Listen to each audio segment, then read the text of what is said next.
All right. Hey, good morning. How is everybody? It's so great to be here and to see you. See, you got to be a professional. It is April 11th, 2023. And we see in Northern California, we seem to have emerged from the deep depths of depressive winter. Anyway, we are going to meditate for a little while, and we have there you go, information in the chat for Julie. So and we have run out of a burning desire, and on Friday I was reading from my work in progress, and I might read some more from that today, just to have something to do. And I don't know. Is there anything else to report? This Friday will be the Spirit Rock Friday evening, which is once a month, the second Friday of each month.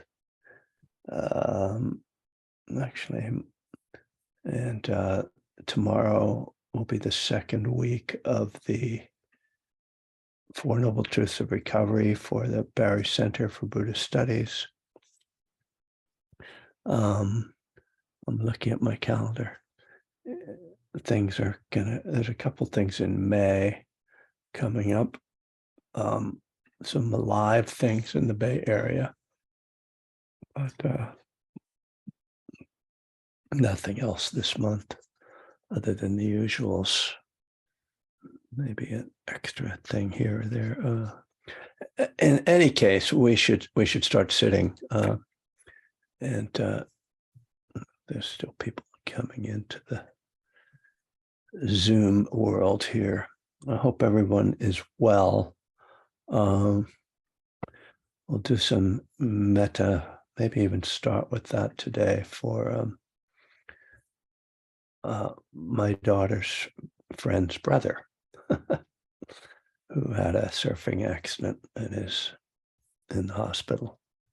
So yeah, settling back into your meditation posture,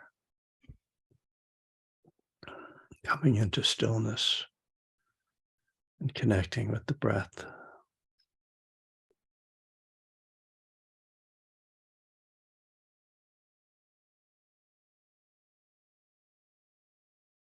And so, yeah, maybe a lot of minds directed toward healing Colin. May he be healed. May he be free from suffering. May all those who know and love him be free from suffering.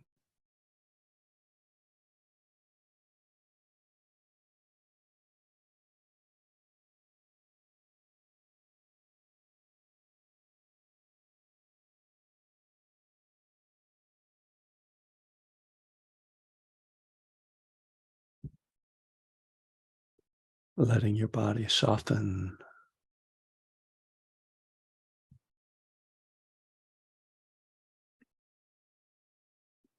Letting the breath deepen naturally.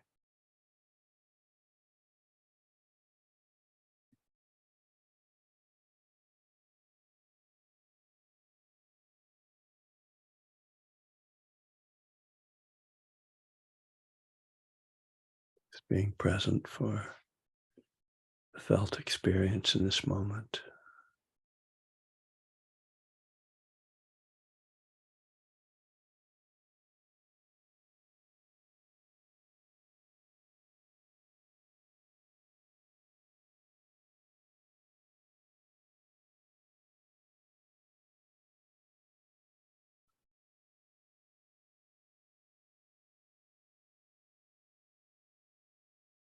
As we start a period of meditation, just having a sense of gradual settling of the body, settling any emotional energy settling.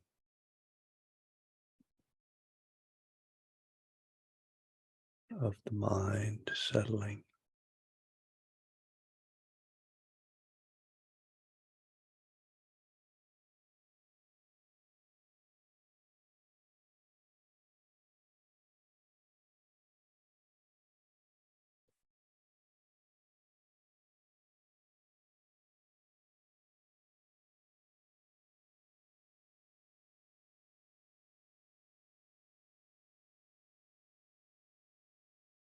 There is an inner potential for peace. Perhaps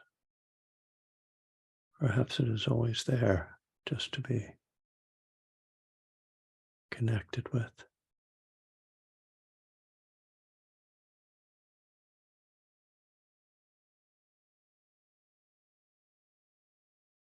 And as we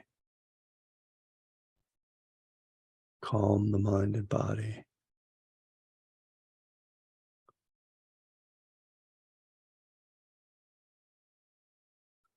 we see if we can find that place, not by searching or chasing, but more like allowing. This is a natural experience of peace that we don't experience simply because we are drawn to other kinds of activity, mental and physical. And when we put aside the busyness of mind, the busyness of body,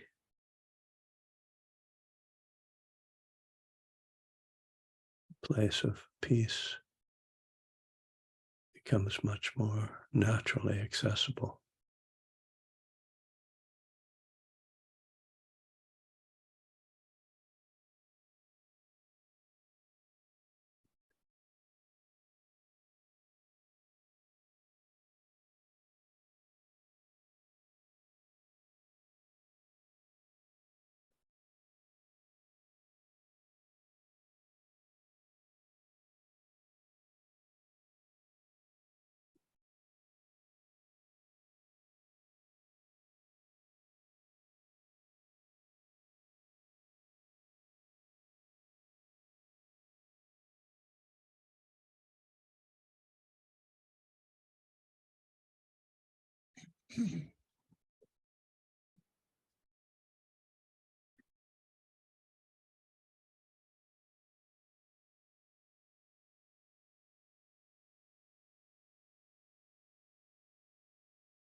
Our role in practicing meditation is quite simple.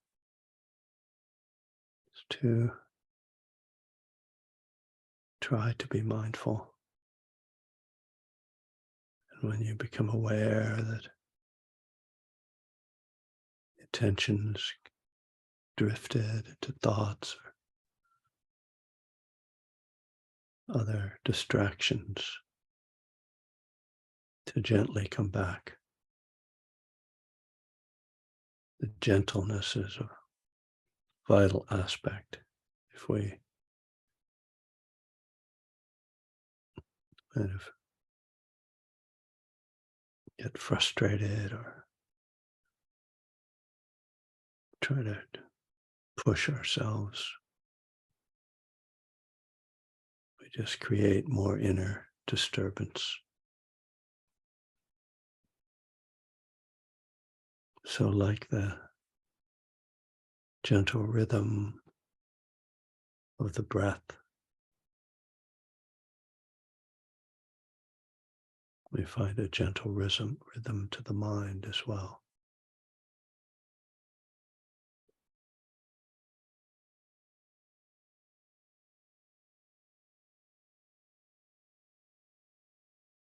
We aren't concentrating the mind ourselves. We're allowing concentration and calm to naturally unfold, naturally come about through our simple, repetitive activity of returning.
All right.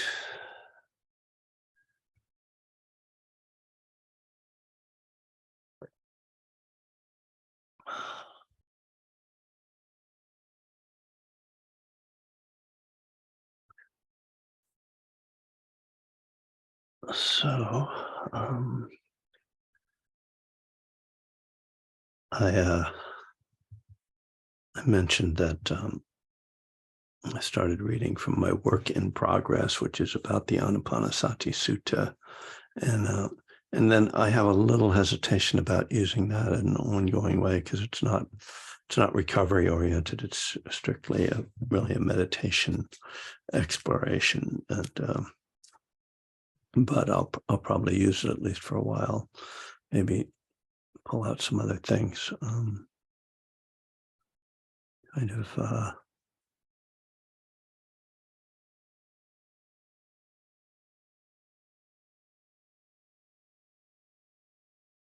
I don't know. I kind of have a couple of things sort of going back and forth in my mind this morning that I don't know exactly where I want to land. So maybe I will just read from some of this and maybe that'll get me going. So the Anapanasati Sutta is the Sutta on mindfulness of breathing. And we'll just start. This is part 2. Part 1 I read the other day, which is really just sort of the introduction and then the setting, where we kind of hear about who is at the who was there when the Buddha is giving this teaching.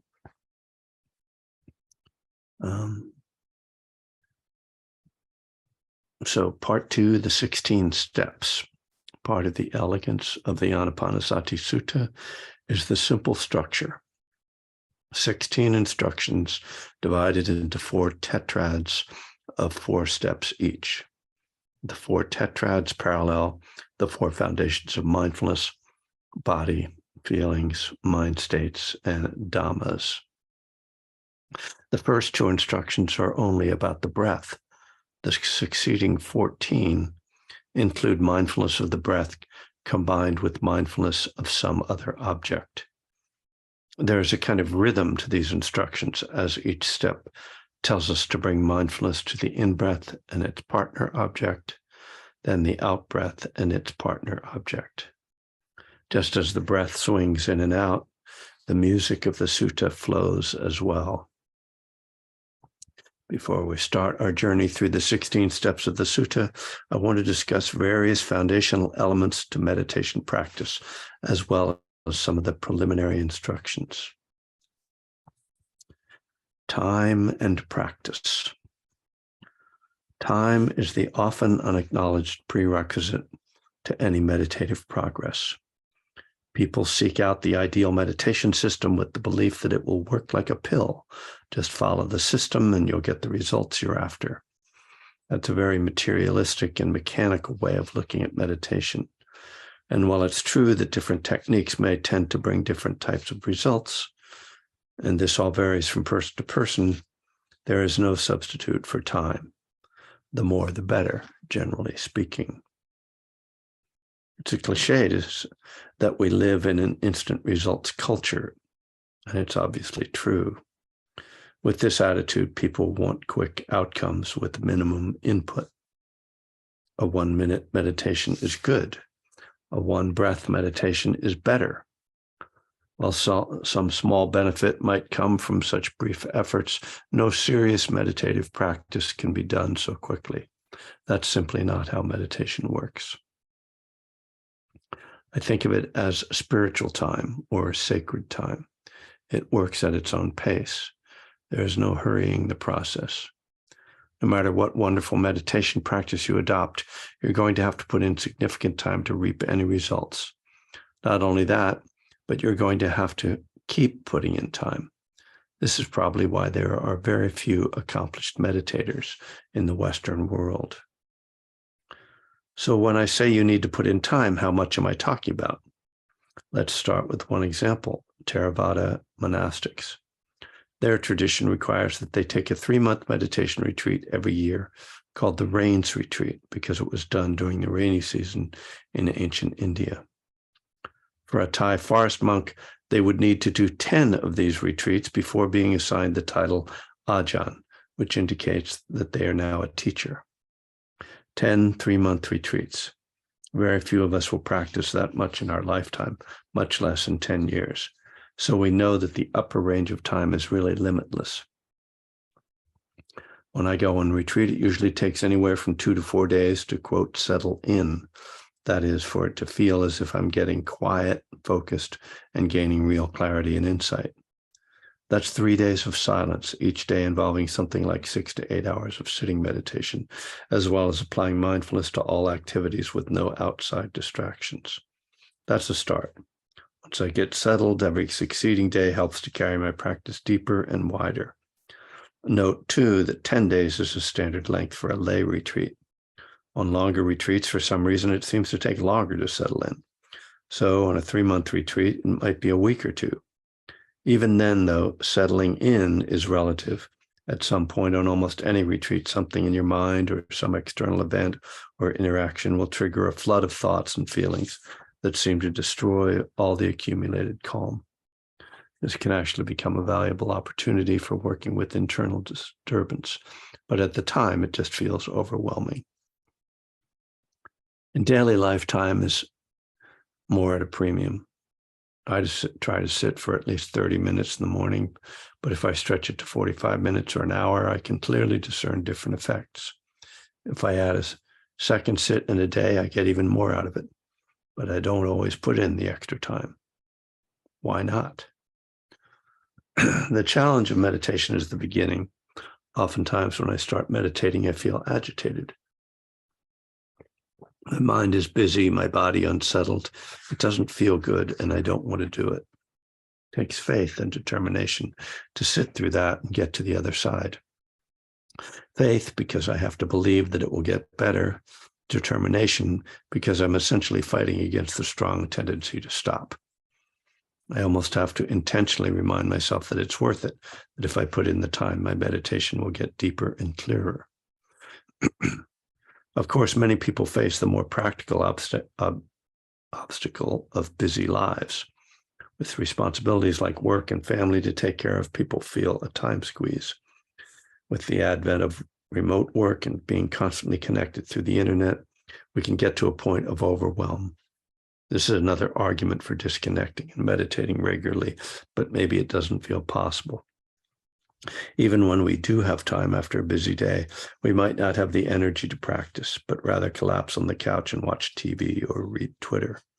It's hard. The forward thrust of our lives, the busyness itself, can make it even harder because the habit of doing, of activity, has to be broken in order to stop, sit, and breathe. And when we are so conditioned and habituated to be moving forward and accomplishing things, it's challenging to step in and stop. But that's what we must do if we want the benefits of meditation. Each of us is responsible for our own time and energy. If we really want to meditate, we will likely be able to find or make the time. Time. There is no substitute.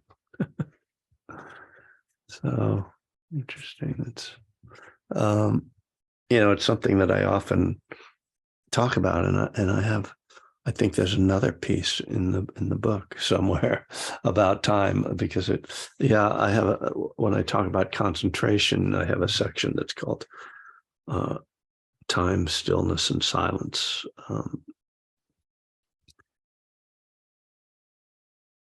It's just,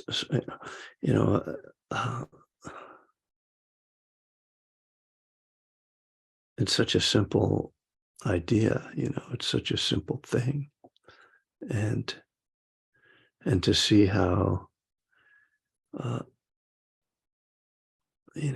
challenging it is for us to kind of find the time, as if time were something that had to be found.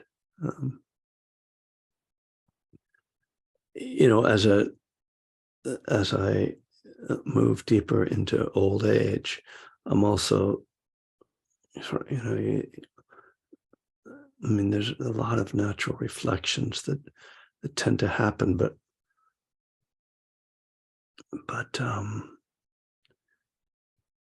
one of them, uh, I don't know if other people have this experience when you're young, sort of thinking that an old person is sort of done with uh, any kind of personal growth, like the idea that somebody who was like 60 years old would like go into therapy. When I was young, I'd be like, well, what's the point? You're like, it's too late for you now. Like, you're done. Like, yeah, it's nothing, if you haven't figured it out by now, forget it. And instead, I have this sense now at 73 of, oh, I see, like, life is actually pretty short, and it takes a really long time to figure things out, and if you do at all, because obviously a lot of people don't figure anything out. But when you're sort of stumbling along trying to figure things out, um, it's interesting to be figuring things out at a point when you realize, like, I don't have a lot more time, you know. Um, and I mean, it's not a question of sort of why bother, because it's like, well, you're alive, so you might as well do something. But but it's just, I mean, it's, I guess, humbling in a way, you know.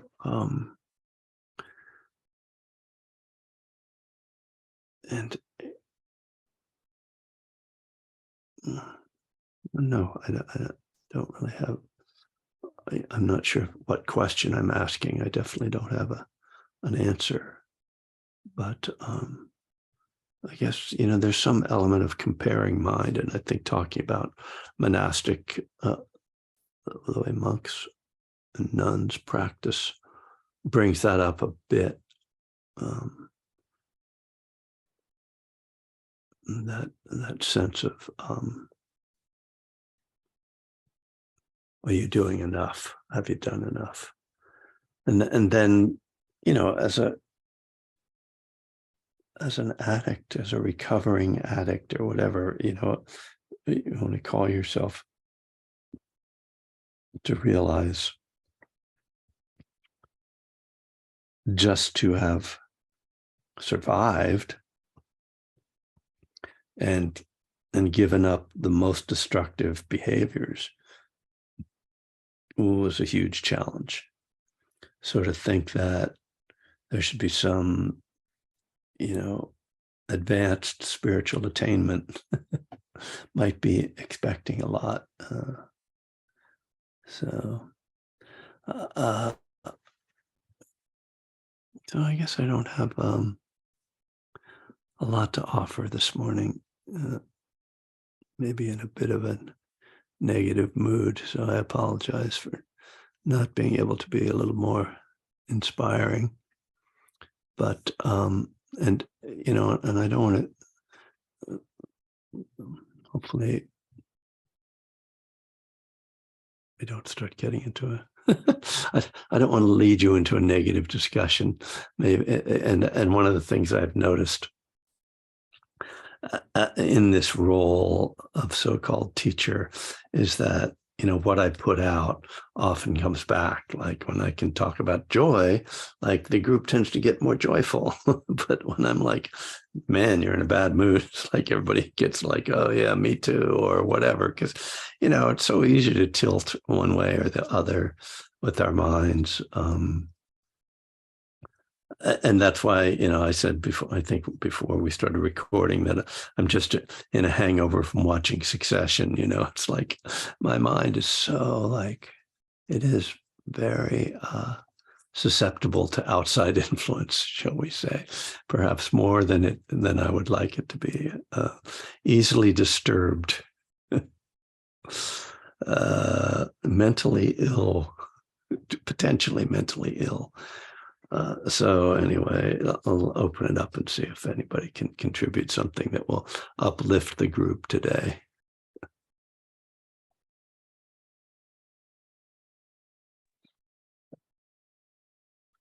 Hey, Catherine, can I be heard? Hey, Catherine T. Hi again. Well, I just want to thank you because I haven't been like really practicing as much as I did in my early stages of recovery. And it said 3 years, and like the past couple of months were like, oh, felt like I got this. I didn't think that, but I just haven't been practicing daily, and I'm trying to get back into it. Reading was perfect. It's just I almost didn't come today because I was like, oh, I woke up in just depressed and anxious mood, and was like, oh, well, I put on the news, which made it worse. And then I was like, oh, I guess I can go to the Kevin Griffin thing, but I could just stay in bed. And anyway, so I came, and you just gave me exactly what I needed to hear about just getting back into my practice. And I have the time. There's no good excuse. So I just, you definitely helped me see that. Good. Thanks, Catherine. So I'm back. So thank you. Yeah. I mean, it is, for me, it is just having those really simple discipline, which it really is that.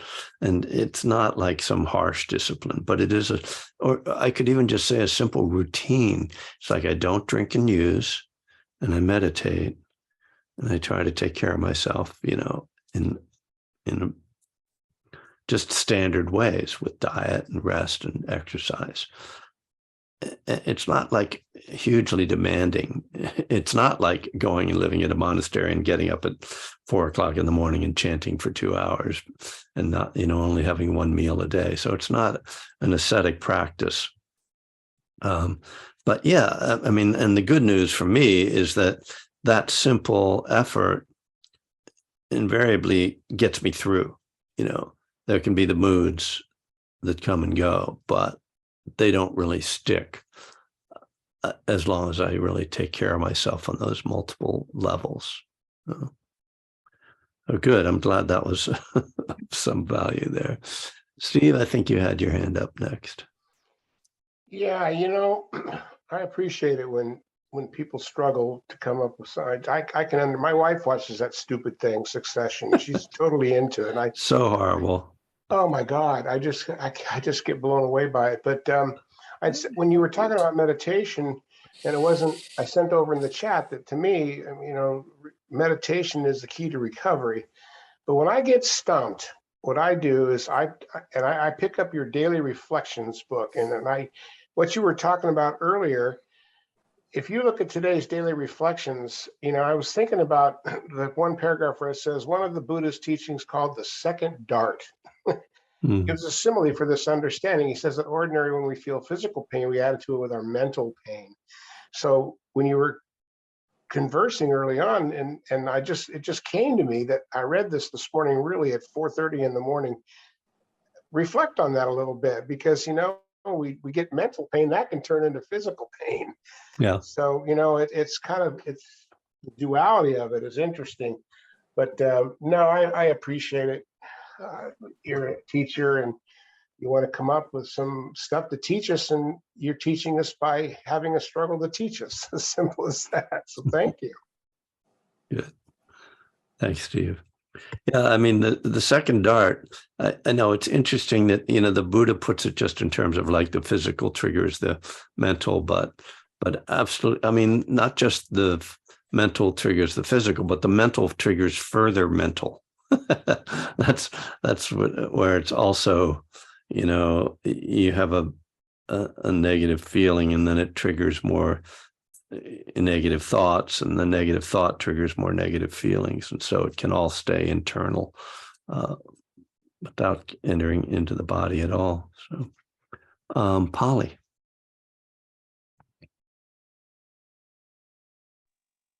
Hi, sorry, can I be heard? Yeah. Okay, great, thanks. Yeah, thank you very much for today.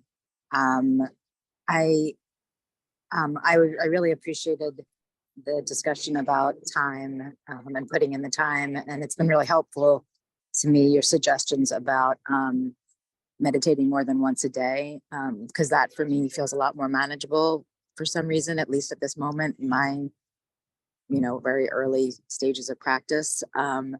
So that's been helpful. And I also I've gone back and I've been listening to a lot of your recorded sessions.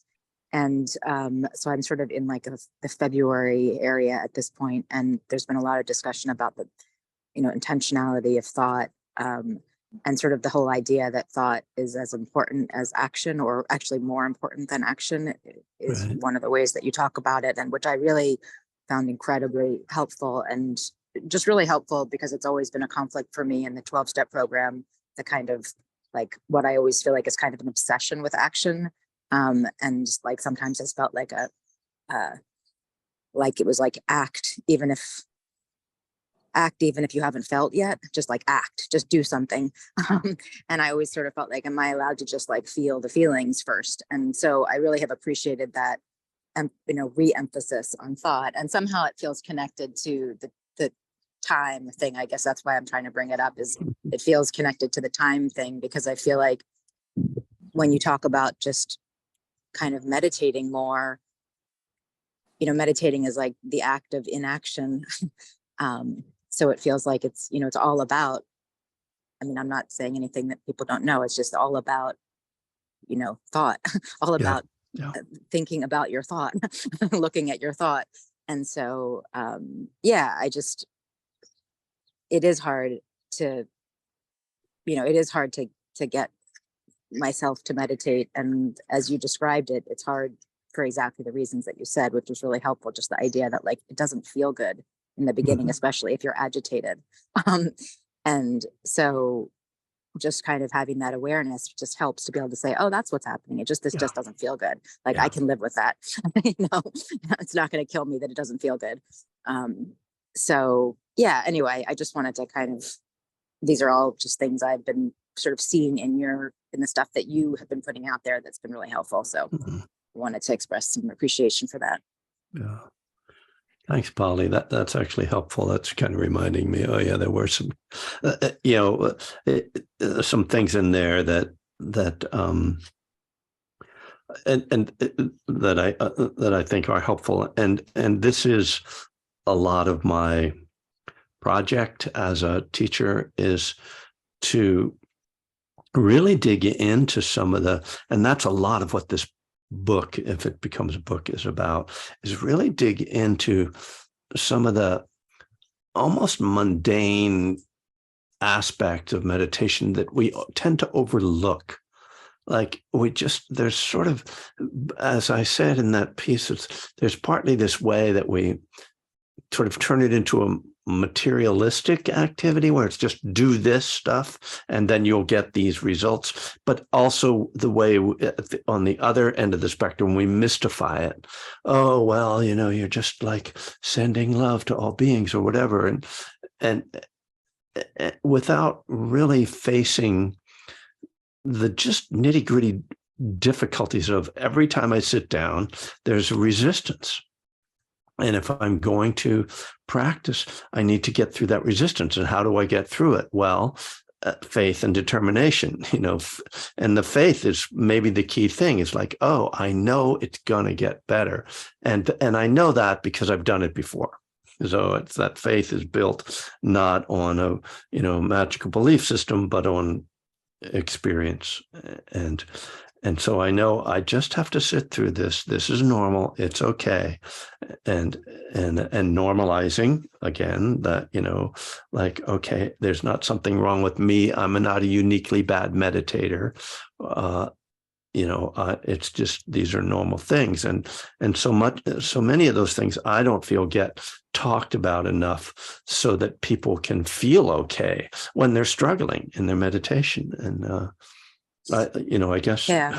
I think struggle is, more of what happens in meditation than the good stuff. It's like, for me, typically, like, it's like take 30 minutes before it starts to get good, or pleasant, and then, I wind up getting 5 pleasant minutes out of a 45-minute sit. And Yeah. that's good, Well, there was something you said. There was one time that I was listening, it might have been one of the recordings, and you were just talking about just the idea that it was hard for you not to have thinking going on, which seems so basic to say, but it actually, like at that moment, I had this weird moment where I was like, oh my gosh, I wonder if Thich Nhat Hanh ever had trouble with thinking. And like, and that was like this light bulb went off in my head. And then I was actually sharing it with I have a 12-step Buddhist group that I'm in. We're actually about to read we're about to read one of your books for it. It's a book group. And I said that to them too. And we all were kind of laughing, but it was like, oh, right. These are just human beings who are trying to do something that's very hard to do, that we're not at all like, socialized to do. So it was very helpful to hear. So yeah, thank you. Yeah, good. Thank you. Well, and that reminds me, and I just mentioned this recently about time when I was sitting on a retreat with Joseph Goldstein, and I asked him at one point, when you're meditating before you give the Dharma talk and you're sitting up there in front of the crowd, right before you give a Dharma talk, are you thinking about your Dharma talk? And he was like, yeah, I am. Like, I was like, oh, that's great. Like, we have these illusions about like, oh, well, Thich Nhat Hanh, he presumably never has any struggle, but it's like, what does Thich Nhat Hanh talk about? The most basic, simple things about practice. Just feel your feet on the ground, on the earth, just be mindful of your breathing. Like, yeah, thank you. All right. James, though. Hey, Kevin. I really liked how we kind of touched on the mundane aspects of meditation, and like the time preferences and finding places in the day to meditate. Because like right now I'm on short-term disability from work. I'm going to be good. I had a surgery, so I've been off work, and like my whole practice has expanded, and I have all this time to do recovery and do meditation and lean more into it, and I've been feeling really good. It's been awesome. And now I'm going to have to figure out how to shrink down what I've been doing to like fit into a life where I'm working 10-hour days. Mm-hmm. And one major like realization I had throughout this time, once again, I was like, wow, I have a regular meditation practice again. I have a regular, spiritual practice in terms of meetings and a little bit of reading each day. And I feel better.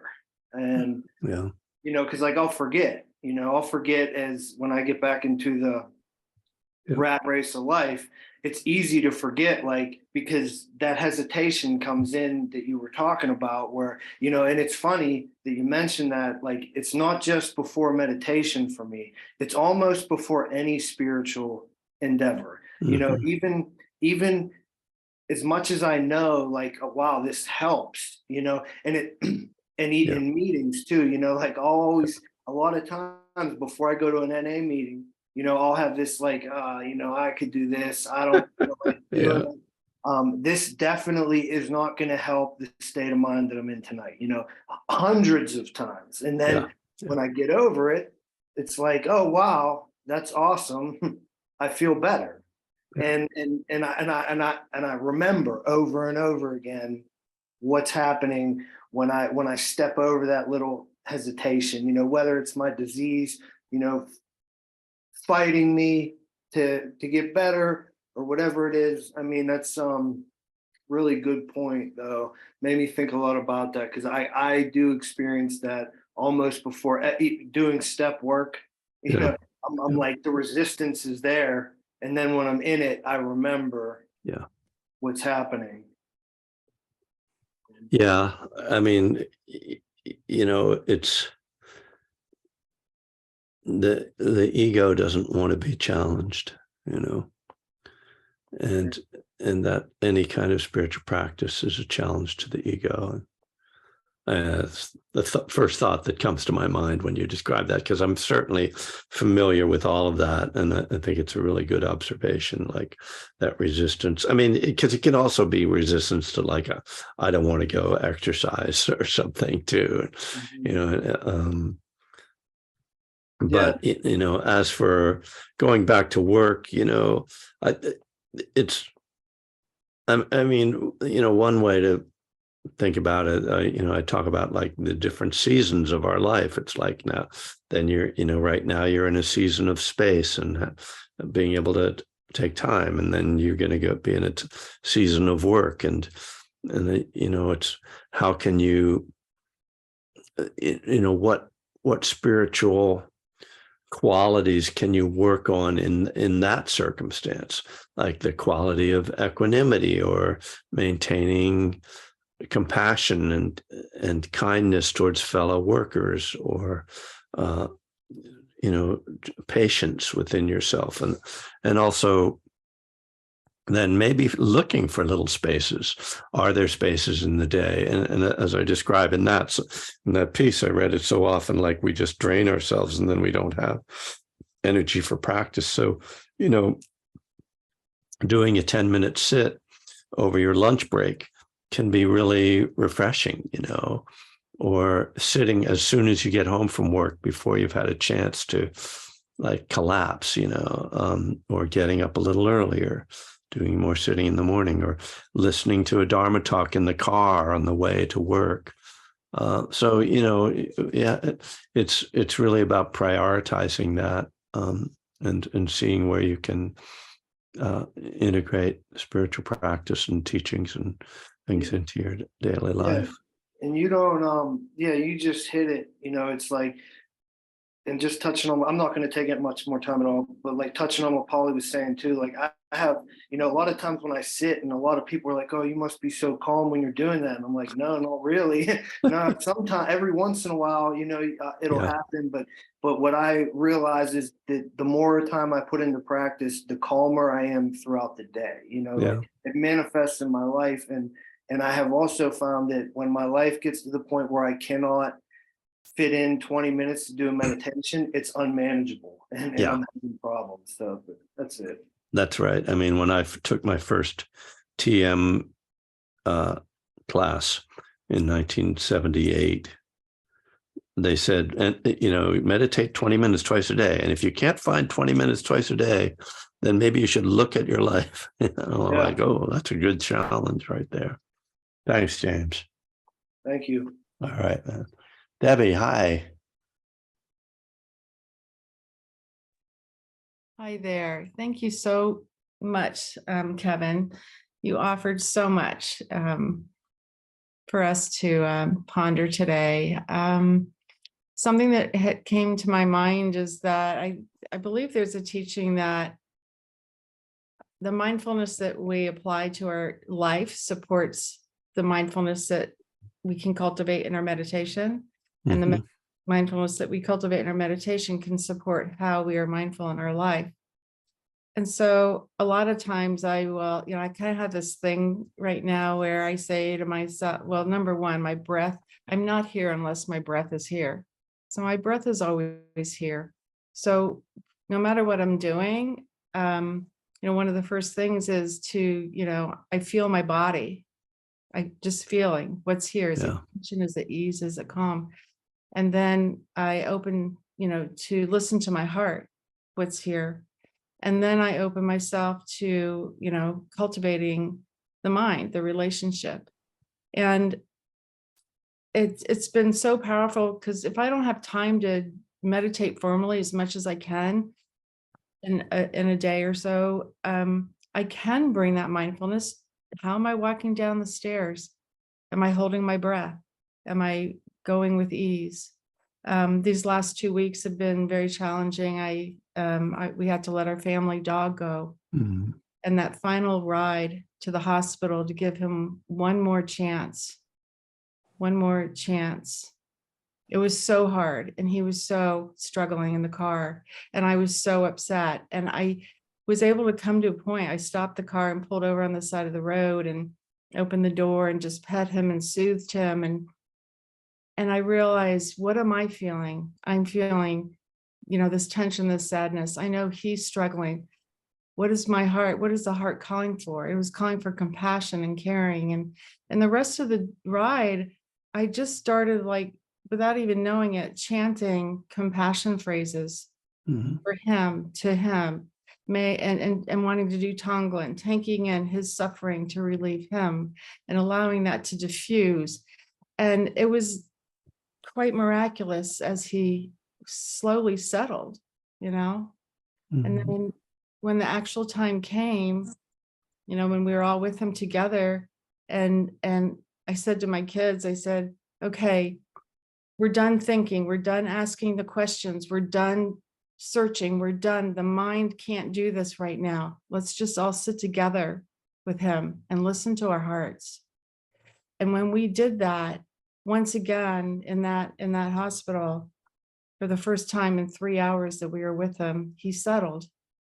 And we all settled together. And that was able to happen because of this practice. Mhm. And that wasn't me taking time out to go sit somewhere on a mountain and wish and hope or try, but to be able to invite this practice into the very situation that was happening. I didn't have to make time for it. The time we were in the time, and to share that with other beings. And I just wanted to share that. Can we just once in a while tap in? How am I with what I'm doing right now? How am I in this conversation? That's part of our meditative practice. And that will support how we end up sitting whenever it is we choose to do our formal sitting. I just wanted to share it. It's probably partially healing for me, and then also really feeling congruous with what you're teaching us and what you're offering to us in our journey of life. Thank you. Thanks, Debbie. Mm. Very touching story. Thanks. Well, I see that Abigail has her hand up. Well, let's hear from you before we go. I looks like I have not been muted all this time. It's a good thing I haven't been talking to myself. Sorry. Thank you, everybody. Well, I'll try to be quick.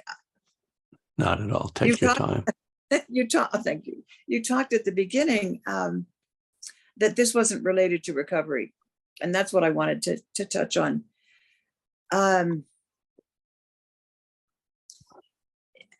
You know, why did I recover? Why did I recover? Well, it was to stop throwing up and peeing in the bed, first of all. You know, I mean, just Good for choice. starters. Yeah.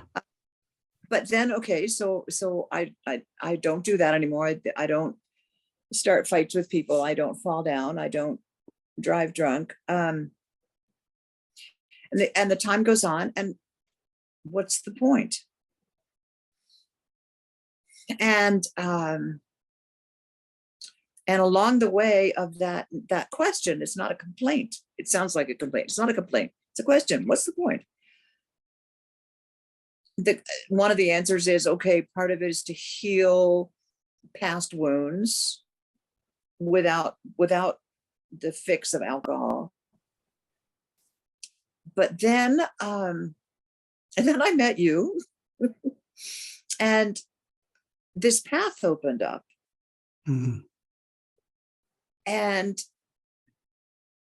path has become the point. I can't tell you why, or but this is the point, and this is the point of it's a point of my drinking, and it's a point of my recovery.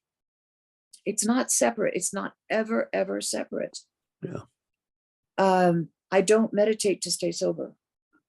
Right. I meditate because, having been through drunkenness and sobriety, I'm searching. And I'm just tremendously grateful. And today's talk and what everybody is saying,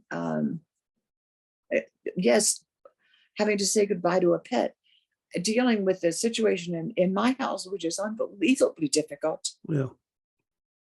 This is life, and how do I want to live life? And it's like Thich Nhat Hanh said, washing the dishes is like bathing the baby Buddha. Mm-hmm. Not freaking out because my granddaughter is freaking out. He's listening to a Dharma talk. So this is not ever, ever, ever, even if you don't mention the word sobriety or clean or sober or recovery, this is all about recovery for me. Yeah, Thank you. me too, Abigail. Thank you. It's perhaps just my self-consciousness, that I know that this is officially supposed to be like blending recovery in a explicit way, but for sure, and certainly the relationship between time and recovery is right there in the fact that we celebrate amounts of time that we stay in recovery, and the struggle to get through the first 5 minutes of meditation is the same struggle of getting through the craving to have a drink or to act out in some way. So it's not unrelated. I just wanted to be sensitive to anybody who came here with a hope that they were going to get some explicit instruction or something about recovery. But thank you for reminding us all that there is no real separation in there. Appreciate it, dear. All right, folks. So what we have here is time, which is past the official time, which fortunately we don't have to stick to. But some of you will be with me this afternoon for the last Living Kindness class, and some of you will maybe be with me tomorrow for the 4 Truths of Recovery. And then some of you, I don't know what you're all doing. Friday night, Spirit Rock, and on we go. So thanks all for showing up, and I really just I'm glad you're showing up for yourself and for your practice and your recovery, and I'm glad that there are people here to talk to, because otherwise I'd be talking to myself, and you know how that goes. So have a great day. Namaste. Thank you, Thank you. Kevin. Okay. Thank you, Debbie, for sharing that. You made me cry. I want to Thank tell you I you. appreciate that. Yeah. Thanks, Thank you, Kev. Kevin. Thank Thank you, you. everyone. See you this afternoon. Bye.